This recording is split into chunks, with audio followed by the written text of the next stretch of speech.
Sorry, guys, my computer died, so I'm going to continue reading from page 136 if you were following along. While Mac and Helen were busy in the living room, I wandered into the kitchen. A cake covered in thick chocolate frosting sat on the counter. I like cake, love it, in fact, but it wasn't eating I was thinking about, it was painting. The frosting peaked and dipped like waves on a tiny pond. It looked rich and gooey, dark and smooth. It looked like mud. I scooped up a handful of frosting. I scooped up another. I headed to the refrigerator door. It was perfect, an empty white waiting canvas. The frosting wasn't as easy to work with as jungle mud. It was stickier and, of course, more tempting to eat. But I kept at it. I scraped off every last bit of that frosting. I may have eaten a little too.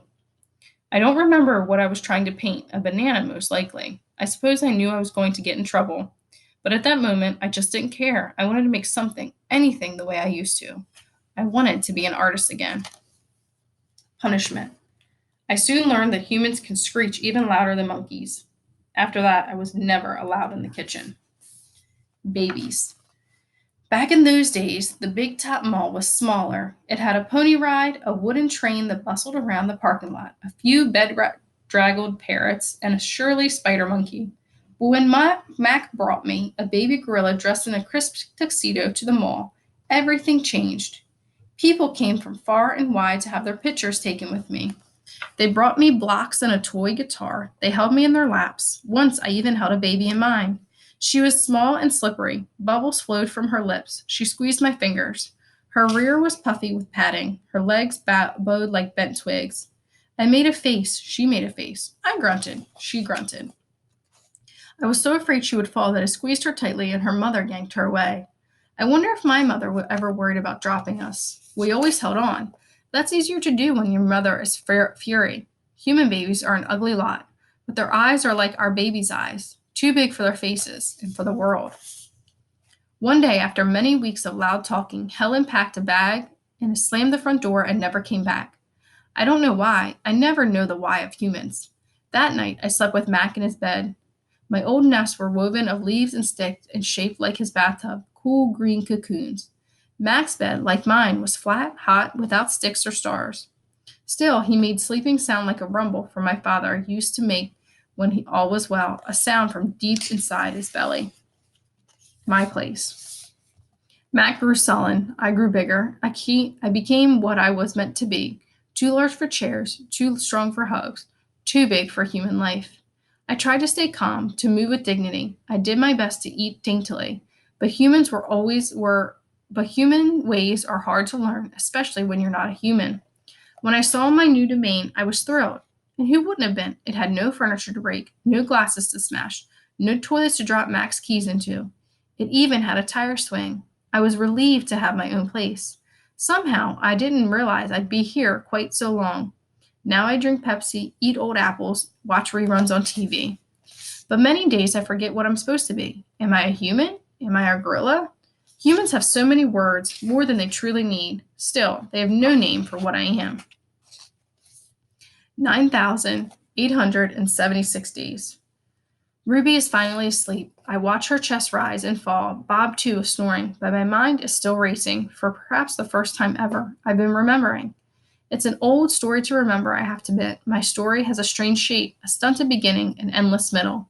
I count all the days I've lived with humans. Gorillas count as well as anyone, although it's not a particularly useful skill to have in the wild. I've forgotten so many things, and yet I always know precisely how many days I've been in my domain. I take one of the magic markers Julia gave me. I make an X, a small one, on my painted jungle wall. I make more X's and more. I make an X for every day of my life with humans. My marks look like this: X, X, X, X. The rest of the night, I mark the days, and when I'm done, my wall looks like this.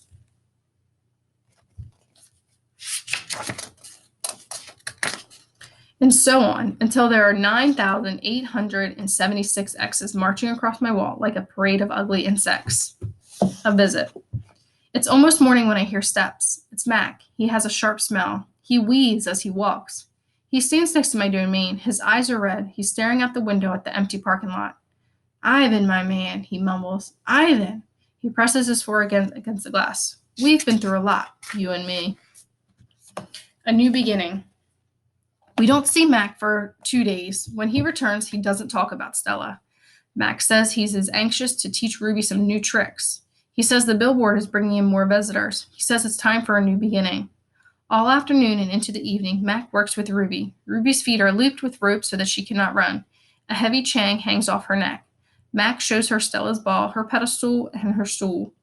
He introduces her to Snickers. When Ruby obeys Mac, he gives her a cube of sugar or a bit of dried apple. When she doesn't, he yells and kicks at the sawdust. When George and Julia arrive, Mac is still training Ruby. Julia sits on a bench and watches them. She draws a little, but mostly she keeps her eyes on Ruby. Bob watches too. He's hiding in the corner of my domain under knot tag. It's raining outside, and Bob does not like damp feet. Ruby trudges behind Mac, her head drooping. Endlessly, they circle the ring. Sometimes, Mac slaps her flank with his hand. Suddenly, Ruby jerks to a stop. Mac pulls the chain hard, but Ruby refuses to move.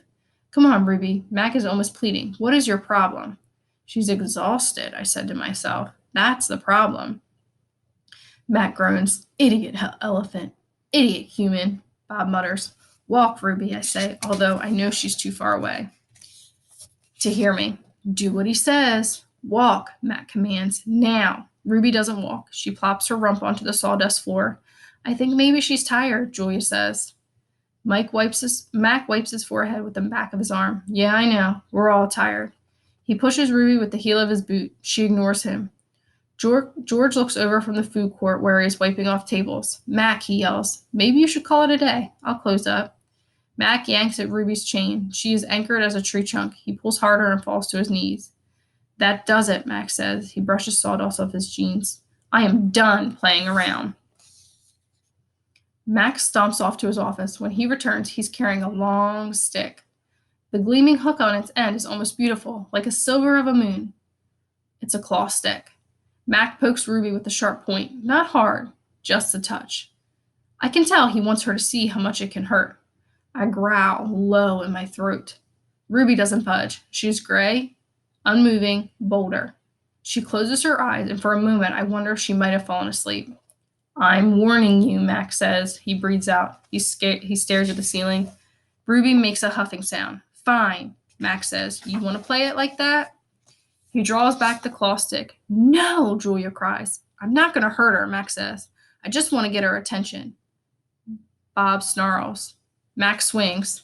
The hook slices the air just a few inches above Ruby's head. See why you don't want to mess with me? Mac says. He draws back the claw stick again. Now move! Ruby jerks her head, flinging her trunk toward Mac. She makes a noise that sends the sawdust scattering. It makes my glass shiver. It is the most beautiful mat I have ever heard. Ruby's trunk slaps into Mac. I don't see exactly where she strikes him, somewhere below his stomach, I think. And I know he must be uncomfortable because Mac drops the claw stick and falls down on the ground and crawls into a ball and howls like a baby. Direct hit, Bob says.